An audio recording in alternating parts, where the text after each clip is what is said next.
ஒரு ரிலேஷன்ஷிப்ல இருந்து நீங்க ரிஜெக்ட் ஆகுறீங்கன்னா அதுக்கு இந்த 4 விஷயங்கள்ல ஏதோ ஒண்ணு காரணமா இருக்கும். நம்பர் 1, நீங்க அவங்களோட பர்சனல் ஸ்பேஸ்ல இன்டர்ஃபியர் பண்ணீங்கன்னா கண்டிப்பா உங்களை ரிஜெக்ட் பண்ணிடுவாங்க.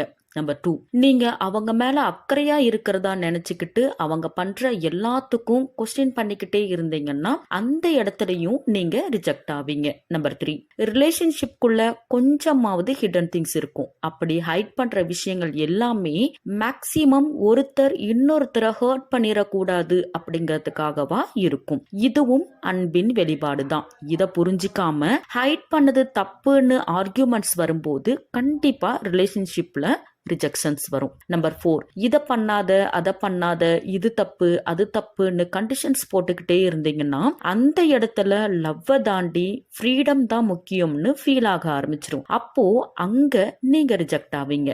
அவங்கவங்களுக்கு அவங்கவங்க வாழ்க்கையை எப்படி வாழணும்னு தெரியும். நீங்க உங்களோட வாழ்க்கையை இப்படித்தான் வாழணும்னு ஒரு கனவு வச்சிருப்பீங்க. அதே மாதிரி எல்லாருக்கும் அவங்கவங்க வாழ்க்கையை பத்திய கனவு இருக்கும் அப்படிங்கறத புரிஞ்சுக்க ட்ரை பண்ணுங்க. Good luck.